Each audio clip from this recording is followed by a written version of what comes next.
জাতীয় বিশ্ববিদ্যালয়ের 2023-24 শিক্ষাবর্ষের অনার্স ভর্তির প্রথম রিলিজ স্লিপের আবেদন ইতিমধ্যে শেষ হয়েছে। তোমরা যারা আবেদন করেছো কার কতটুকু টেনশন হচ্ছে অবশ্যই কমেন্টস করে জানাবে। তো আজকের ভিডিওতে আলোচনা করতে যাই তোমাদের প্রথম রিলিজ স্লিপের ফলাফল কবে প্রকাশ করতে পারে বা ফলাফল সংক্রান্ত নোটিশটি কবে দিতে পারে। তো সম্পূর্ণ ভিডিওটি দেখবে, চলো শুরু করা যাক। ভিডিওর শুরুতেই আলোচনা করতে চাই তোমাদের প্রথম রিলিজ স্লিপের ফলাফল সংক্রান্ত নোটিশটি কবে দিবে। দেখো, জাতীয় বিশ্ববিদ্যালয়ের এই যে ভর্তি বিষয়ক ওয়েবসাইট রয়েছে, এখানে আসলে আমরা দেখতে পাচ্ছি যে এখান থেকে সকল নোটিশ কিন্তু সরিয়ে নেওয়া হয়েছে। রিলিজ স্লিপ সংক্রান্ত নোটিশটি গতকালও ছিল কিন্তু আজকে নেই, তার মানে নতুন একটা নোটিশ এখানে প্রকাশ করতে যাচ্ছে।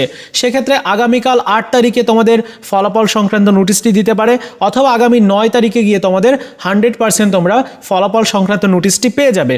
তাহলে 9 তারিখে যদি বা 8 তারিখে যদি তোমাদের নোটিশটি প্রকাশ করে, যেদিন নোটিশ দিবে তার থেকে একদিন পরে গিয়ে তোমাদের রেজাল্টটা প্রকাশ করবে, একদিন অথবা 2 দিন পরে। সো তোমরা একটু হিসাব করো যে প্রথম রিলিজ স্লিপের ফলাফলটা তাহলে কবে নাগাদ দিতে পারে। এবং জাতীয় বিশ্ববিদ্যালয়ের যে বিগত বছরগুলোর পরিসংখ্যান রয়েছে, প্রথম রিলিজ স্লিপের আবেদন শেষ হওয়ার 4 থেকে 5 কর্মদিবসের মধ্যেই রেজাল্ট প্রকাশ করা হয়ে থাকে, কারণ রেজাল্ট প্রস্তুত করতে সর্বোচ্চ 4 দিন সময় লাগতে পারে, তারপরই ফলাফল দেওয়া হয়। সো সেই হিসাব করলে আগামী 10 অথবা 11 তারিখের দিকে রেজাল্টটা প্রকাশ করার একটা বিশেষ সম্ভাবনা রয়েছে। আর ঈদের মধ্যেই মনে হচ্ছে যে তোমাদের ভর্তি চলবে, অর্থাৎ ঈদের কয়েকটা দিন আগে থেকে ভর্তি শুরু হবে, ভর্তি নেওয়া হবে এবং ঈদের মধ্যে বন্ধ থাকবে, এরপর আবার ঈদের পরে গিয়ে আবার ভর্তি চালু হবে। সো মোটামুটি তোমাদের প্রথম রিলিজ স্লিপের ফলাফলটি দেখা যাবে 10 অথবা 11 জুনের মধ্যেই প্রকাশ করে দিবে। ঠিক আছে, এখন প্রশ্ন হলো যে কার কতটুকু টেনশন হচ্ছে যে চান্স পাবো কি না। দেখো, জাতীয় বিশ্ববিদ্যালয়ের যে সর্বশেষ আপডেট আমি পেয়েছিলাম, বেশ কিছুদিন ধরে তাদের সাথে আসলে কন্ট্যাক্ট করতে পারছি না, তারা আসলে ফোন ধরছে না।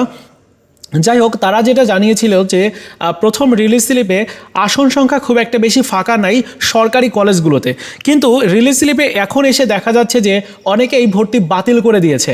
ভর্তি বাতিল করার কারণে অনেকগুলো আসন ফাঁকা হয়ে গেছে। এই কারণে তোমাদের একটা সম্ভাবনা কিন্তু তৈরি হয়ে গেছে যে প্রথম রিলিজ স্লিপে সরকারি কলেজে তোমরা অনেকেই সুযোগ পেতে চলেছো, কারণ অনেকগুলো আসন সরকারি কলেজে ফাঁকা হয়েছে। অনেক শিক্ষার্থী তারা ভর্তি হয়েছিল, তারা ভর্তিটা বাতিল করে দিচ্ছে এবং অন্যান্য বিশ্ববিদ্যালয়গুলোতে চলে যাচ্ছে। সো তোমাদের দেখা যাবে যে প্রথম রিলিজ স্লিপে ম্যাক্সিমাম শিক্ষার্থী সুযোগ পেয়ে যাবে, যারা সুযোগ পায়নি তাদের মধ্য থেকে। আর যারা দুর্ভাগ্যবশত সুযোগ পাবে না, তোমাদেরও কিন্তু সম্ভাবনা আরও একটা থেকে যাচ্ছে, সেটি হচ্ছে দ্বিতীয় রিলিজ স্লিপ। প্রথম রিলিজ স্লিপে কোনোভাবে যদি চান্স নাও পাও, তাহলেও কিন্তু দ্বিতীয় রিলিজ স্লিপে তুমি তোমার একটা সর্বশেষ চেষ্টা তুমি করতে পারো।